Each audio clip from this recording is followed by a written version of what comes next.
Ahora estás escuchando Podcast Agricultura.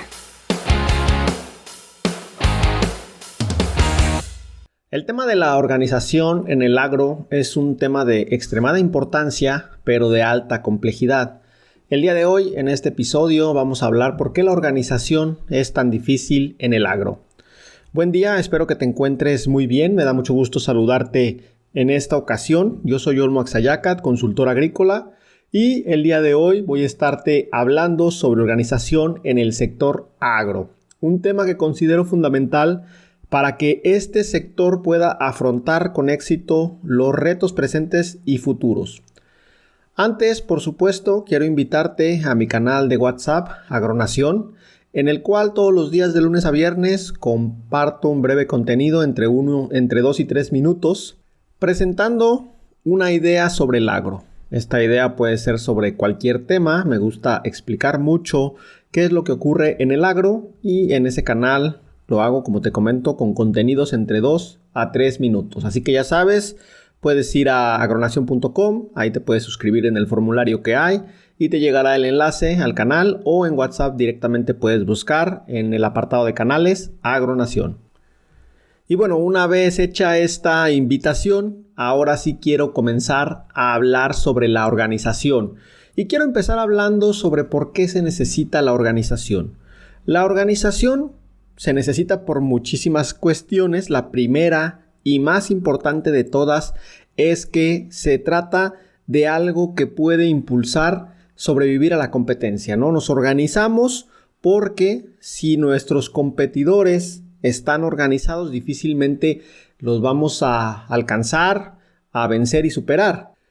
Y obviamente aquí estoy partiendo entonces desde lo más global, ¿no? Hablemos, por ejemplo, a nivel de países.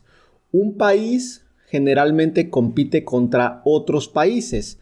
¿Y quién compite? Bueno, por ejemplo, en el caso de la agricultura, los productores de arándano de Perú compiten con los productores de arándano de México. Y así hay muchísimas competencias abiertas al día de hoy. Los productores de aguacate de Colombia quieren competir con los de aguacate de México. Los productores de limón de México quieren competir con los productores de Florida.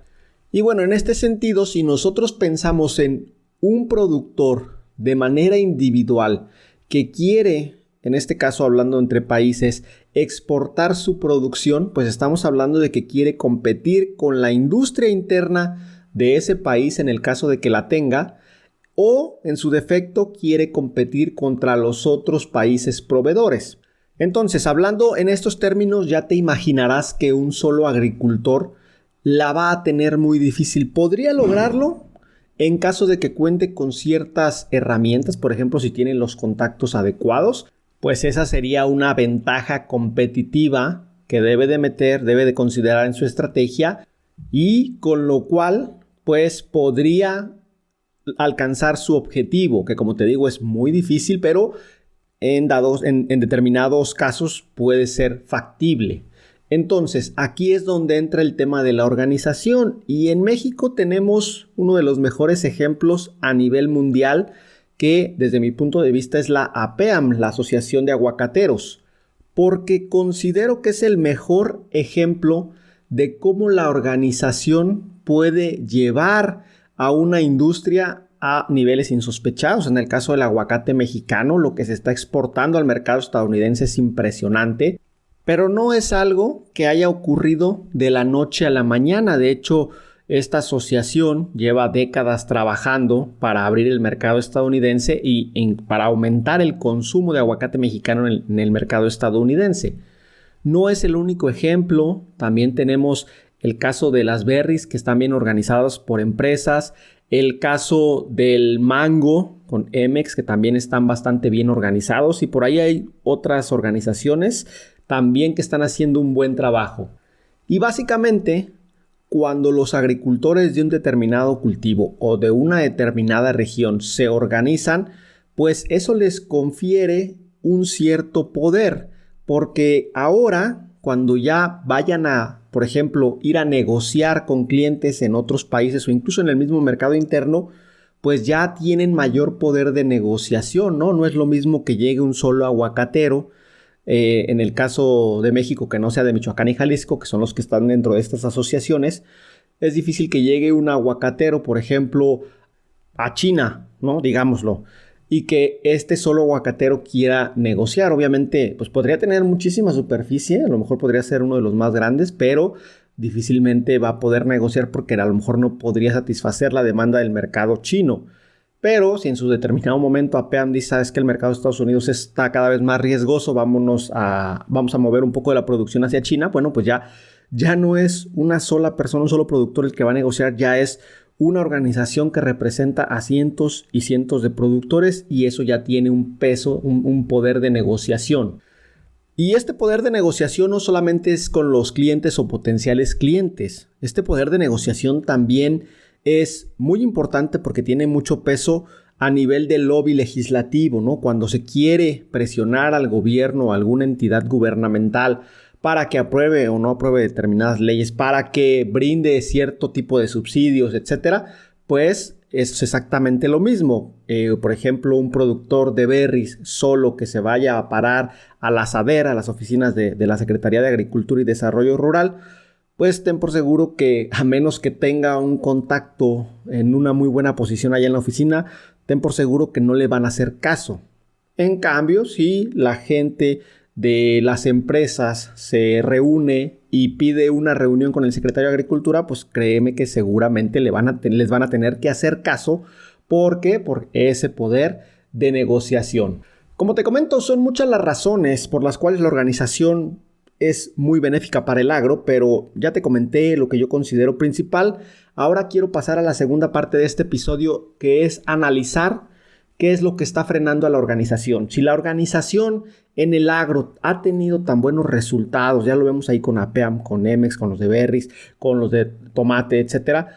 Si hemos visto esos casos de éxito que han estado funcionando, ¿por qué no se emulan más este tipo de organizaciones, como te comento, por cultivo, aunque también puede ser por región, ¿no? Ahorita me acuerdo mucho de los agricultores del Valle del Yaqui y del Mayo, allá en el norte del país, que tienen su organización y justamente eso les da poder de negociación frente a sus clientes, frente a los políticos, frente a diversos actores.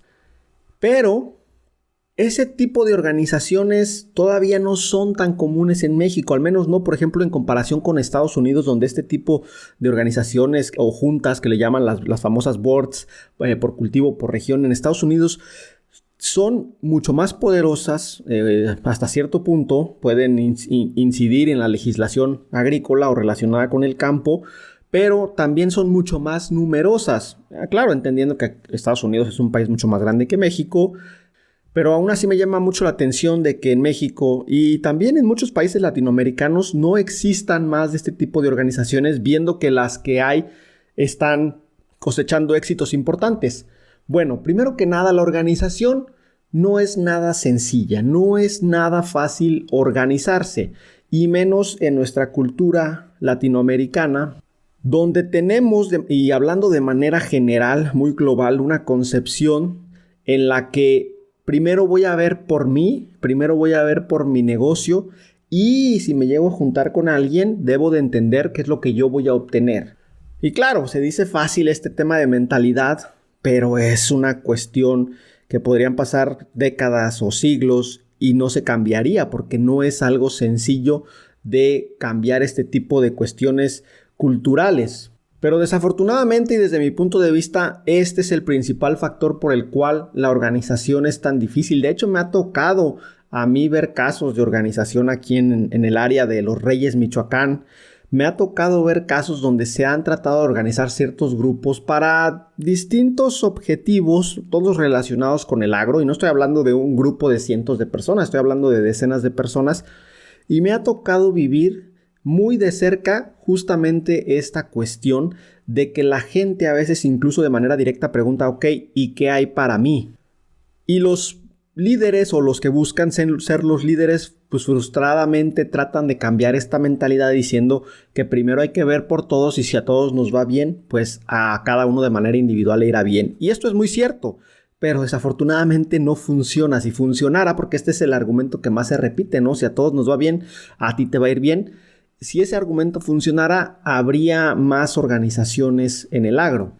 Y aquí es donde entra un segundo punto o una segunda limitante para la organización, que es la desconfianza.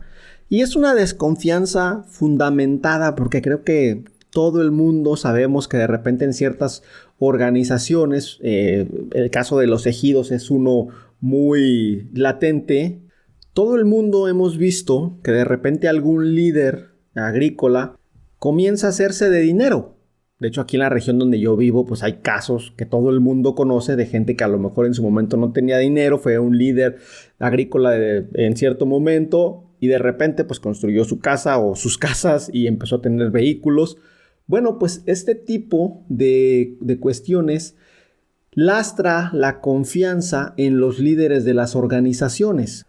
Y también en este sentido me tocó escuchar muy de cerca casos de personas que se cuestionaban cuando los invitaron, este caso que te digo aquí en la región donde vivo, a una organización, organizarnos para impulsar ciertas mejoras, digámoslo así.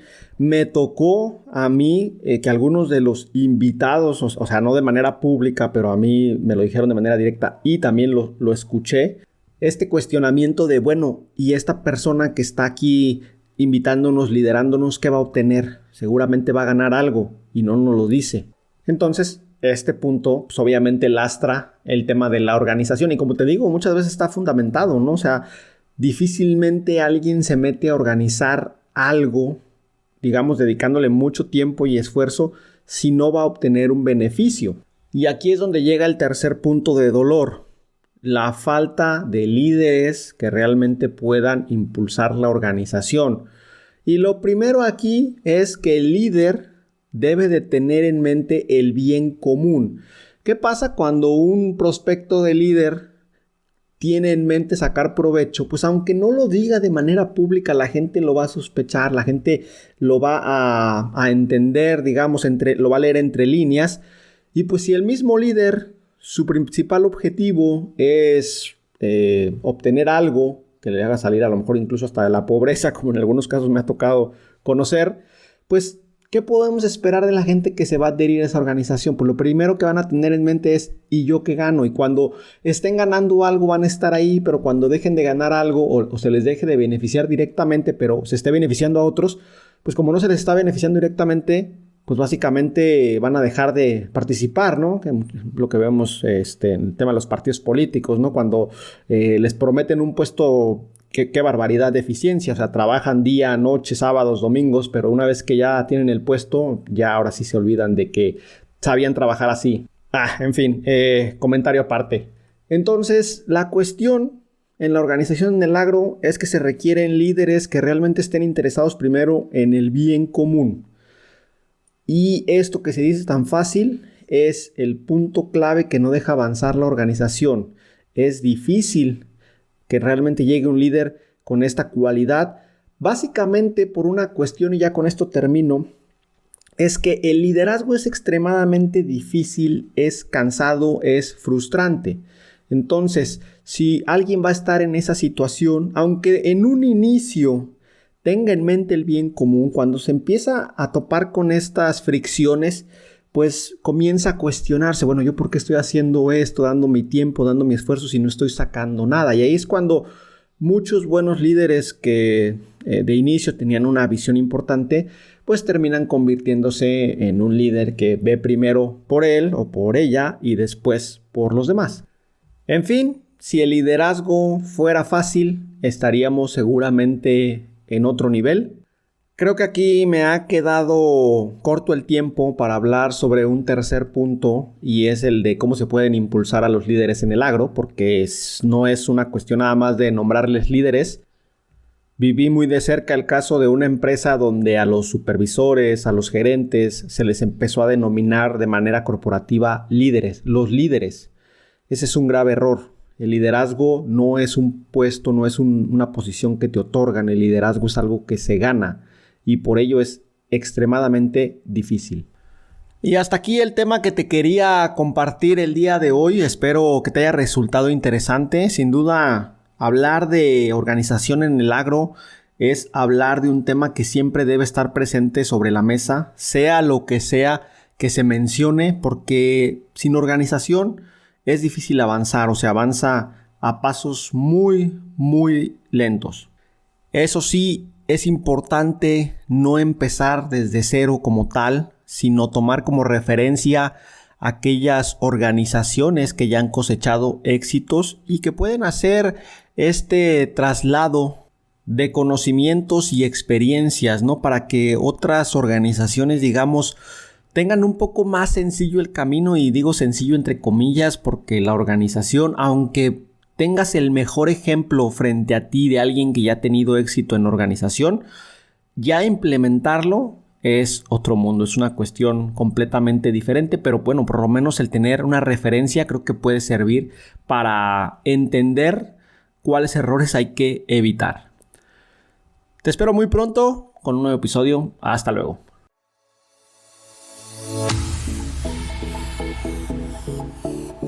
Hemos llegado al final de este episodio. Muchas gracias por escuchar Podcast Agricultura.